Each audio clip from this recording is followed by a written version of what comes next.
Nakarating ka na ba ng Boracay?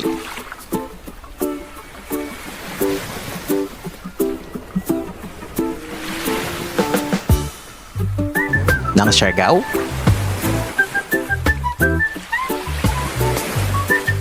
Sa floating houses ng Maldives? Pwede.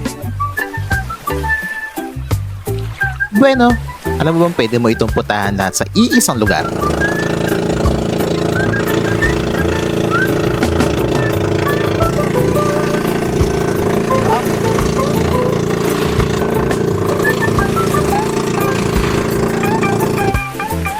This is your sign to have a long drive up north dahil dito, wala kang kaagaw.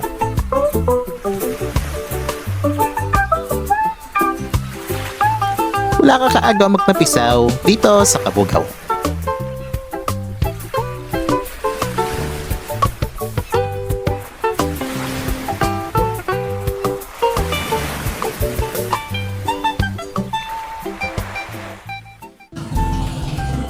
Tahimik, payak, at payapa. Ganyan ang pamumuhay dito sa Ilocos. At ganyan na ganyan din ang mararanasan nyo mga amigo kapag bubisita kayo dito sa bayan ng Cabugao.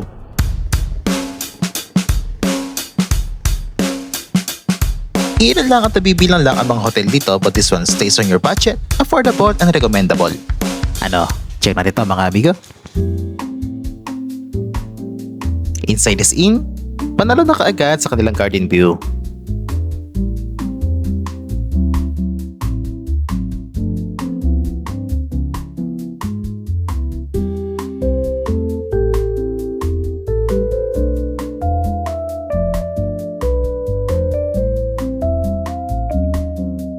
Oh, may playground din para sa inyo mga chikiting. Hindi mo naman kailangan ito. May beach naman eh. And surfboards. Not sure kung display lang ito o foreign ito mga amigo. Siguro, ask nyo na lang yung owner. After maligo at pagtapisaw sa dagat, dito, pwede na maghugas at pagbanlaw. Although may wifi naman sa inyong room, pwede na mag-connect dito while watching the ocean view. And one last note, breakfast is being served at their room but pwede din mag-breakfast dito. Advise nyo lang yung mga tauhan or yung owner the night before.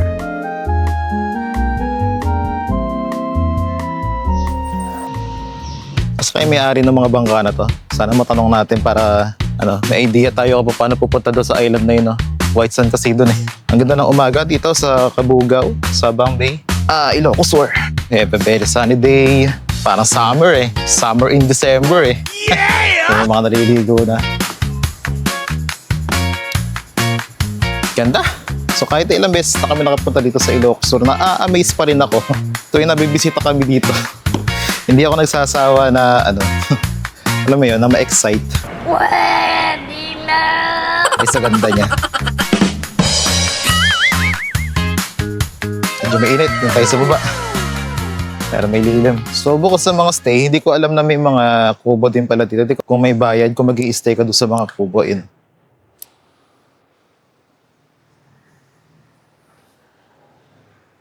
Meron din pala ako magde-dater kayo dito sa Sabang. Dito tayo pa yung marami lilim.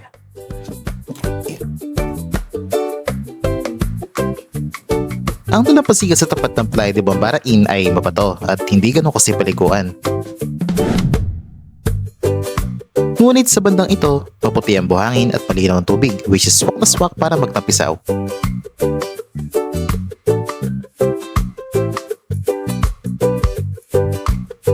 Mga ilang oras bago magtanghalian, may ilang naliligo na dito sa beach.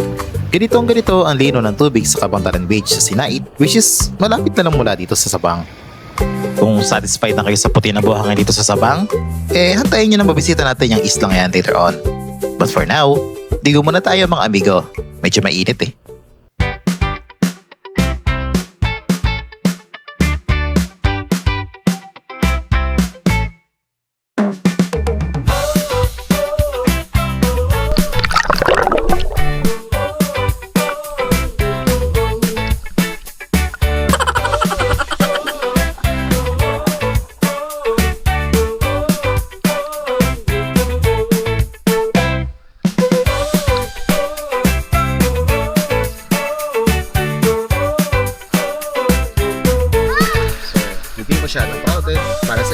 Beach. A perfect getaway for any kind of occasions. Mapa-birthday, mapa-Christmas, mapa-summer. Diba? So may nakausap na ako kakwera kanina. So 800 pesos daw siya. Papunta pabalik doon sa island. Tama naman yung swing. Naman sulok tayo. Balik muna tayo doon sa room. Bandaw and then rest. 3 hours later. We're here at Sabang Baywalk. So, time check is 3:45 in the afternoon. Taas po ng araw, medyo mainit. Taas po ng araw. Marami ng turista. Buti na lang, medyo mahangin siya. Ito yung daanan papunta ng beach. Yan. Dito sa baba ng Sabang Baywalk, pwede kayo mag-swimming. Kaso nga lang, di katulad doon sa bandaron na pinag-swimmingan ko kanina, medyo mabato na siya dito. Mas malalaki yung bato kaysa kumpara mo doon sa kanina. So ituloy-tuloy yung dagsa ng turista dito. Ayun, ang dami.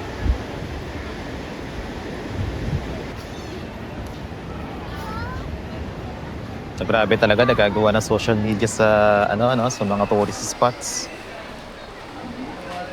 Kaliwat kanan yung nagpi-picture-picture. Kung hindi nyo pa kaya maglakad sa Baywalk dahil sa init, chill muna tayo mga amigo while drinking an iced coffee or take your time to choose your pika-pika to snack while waiting for the sunset.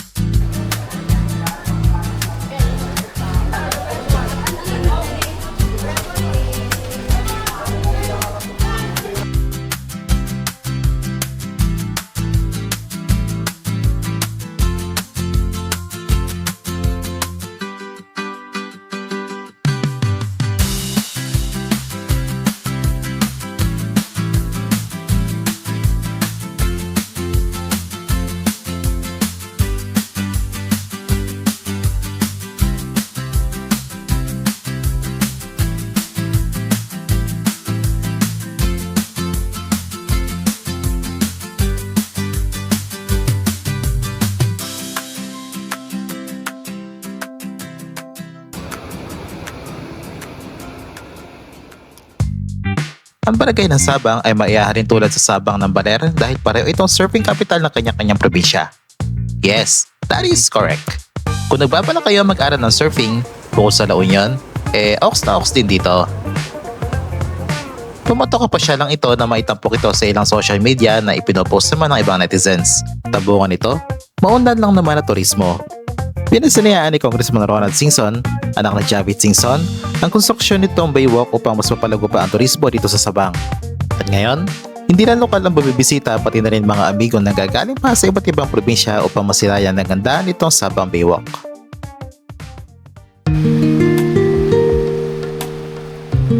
The Ilocos Sunset. Wala na, minanalo na. Plus beach, plus ocean waves, plus kasama. Ay, kung sarap pa sa feeling. But guess what? We are not ready to leave this shore yet because we are ready to explore this long Baywalk and syempre, picture-picture.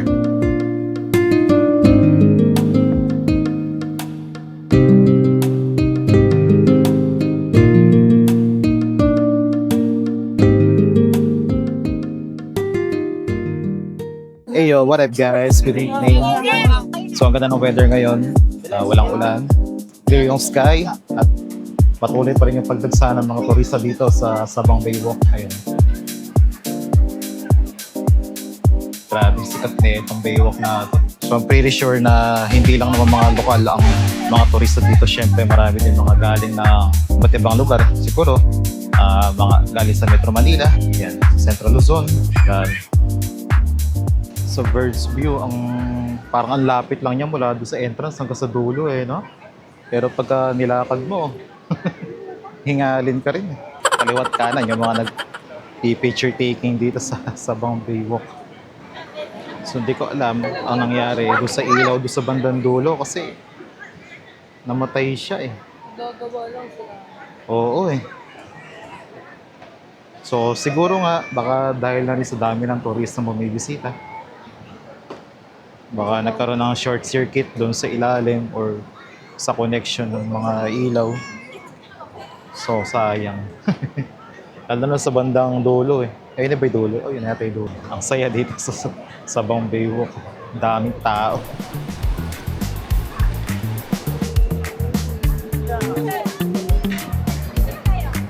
Bukod sa picture taking, yan ang pwede niyang gawin dito sa Baywalk. Picnic. Yan.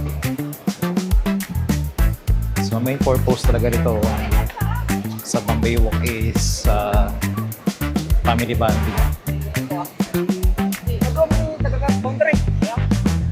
Oh, date. Siyempre. So, ano na? Tara, let's. Tara, hindi tayo. Dahil bukas, pupuntahan pa natin yung isla.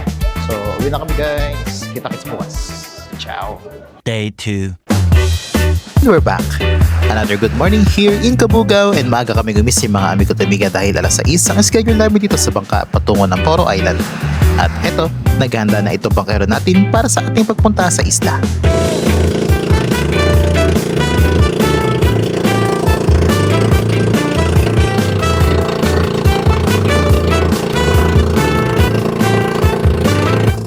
Ikot na kami doon sa may island. Tira natin yung sa piring yung bangka.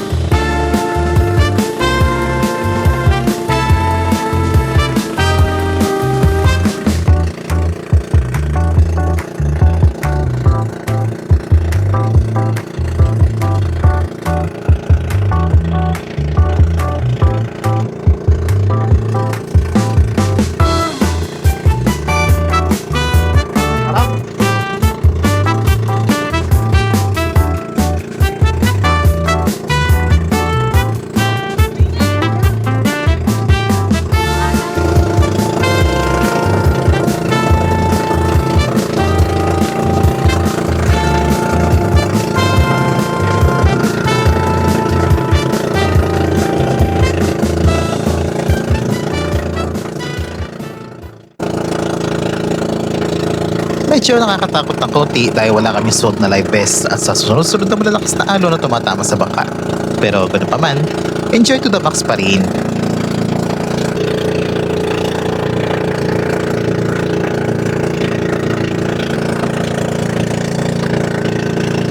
Sa gilid naman itong isla, may ilan kami napansin na namimingwit. Siguro marami mga isdang napapadpa dito sa Pangpang.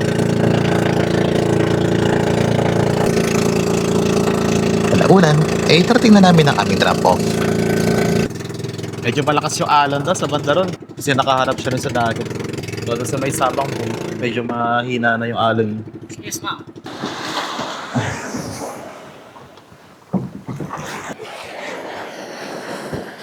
Saan may payong?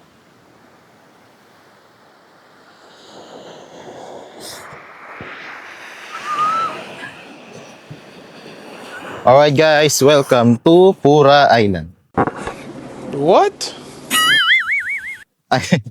Alright guys, welcome to Pura Island. Ay.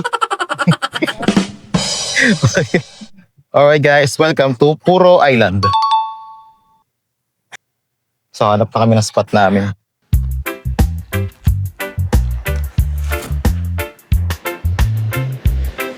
Ang lambot ng lupa, ay nung sand. Yan na siya yung slight resemblance doon sa may buhangin sa Boracay. Babalikan daw kami ng bangkero namin. Tinanong ko anong oras, sabi namin mga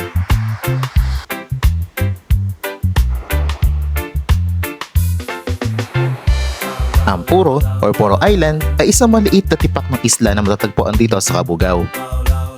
Ang Puro or Poro ay isang Ilocano word for island din sa Ingles or isla rin sa Tagalog.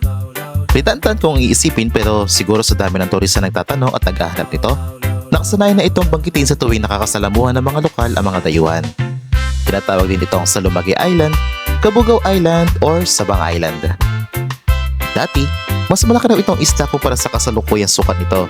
Pero marahil sa paglipas ng panahon at sa erosion na nagaganap ay lumiliit daw ito, which really makes sense. Sa dalampasigan, pwede mag-snorkeling, swimming, or picnic by the beach sa bawat amigo. Pero paalala sa bawat turista, isino pa mga kalat bago lisanin ang isla. Clean as you go, eka nga. Bukod Bukod sa turismo, malaki ang tulong nitong isla sa mga lokal na sabang. Dahil sa mayaman ng tubig ng isla sa yaman dagat, ito ang nagkipangunahing pamumuhay ng mga Sabangeños.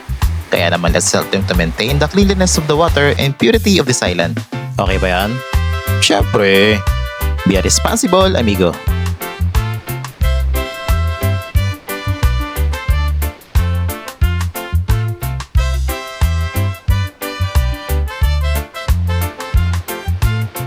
So may ilang turista din na nagpupunta dito sa may Puro Island. Ayun. So picture taking, picnic. So instead of staying doon sa may Sabang Bay, so pwedeng mapunta dito yung mga turista. Kung nabisita na ninyo yung Sabang Bay Walk. So since 2 nights kami, binisita namin itong island kasi sayang naman 'di ba kung hindi natin pupunta. Actually, pauwi na kami ngayon dapat eh. So kahapon dapat na-tour namin dito sa may Puro Island. So, hindi natuloy. Kasi yun nga, gawa nga nung pagod kami galing na Awasen. So, natulog muna kami. Buti hindi nagali sa akin yung kausap kong bangkero kahapon.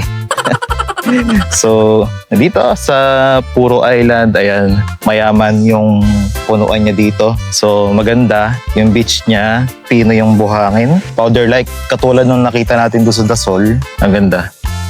So if ever na mabibisita kayo dito sa may Kabugao, plan your stay here at Sabang Bay. Tapos isama nyo ito sa bucket list nyo, itong Puro Island kasi sobrang worth it. Babalikan ba kami after 2 hours? Sinabi ko 9. Handa na yung ating amiga ng picture taking. Look niya. Maya-maya picture taking na tayo. So rating of Sabang Bay, Kabugao, 100/10. So ganda.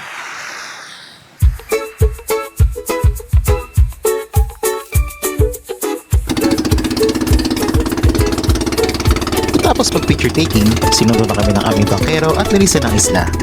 Till we meet again, Puro Island. Thank you so much. On your way po uwi, try this cafe located right exactly at the R Coffee Luxor.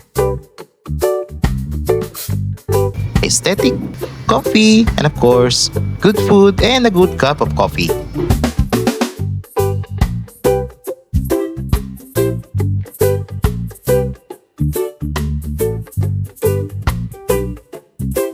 Meron din mga pasalubong dito like chicharon, sweet products, pastries, and many more. And that wraps up our 2025 Ilocos trip mga amigo. At maraming salamat ulit sa pagsama. At siya nga pala, baka naman pwede makisuyo. Pakisubscribe naman itong channel namin kasi tapos namin 90% ng viewers ay hindi subscribers. Yun lang naman. Maraming salamat. And this is the journey of Kelvin and Diane. See you on the next one. Ciao! Thanks for watching.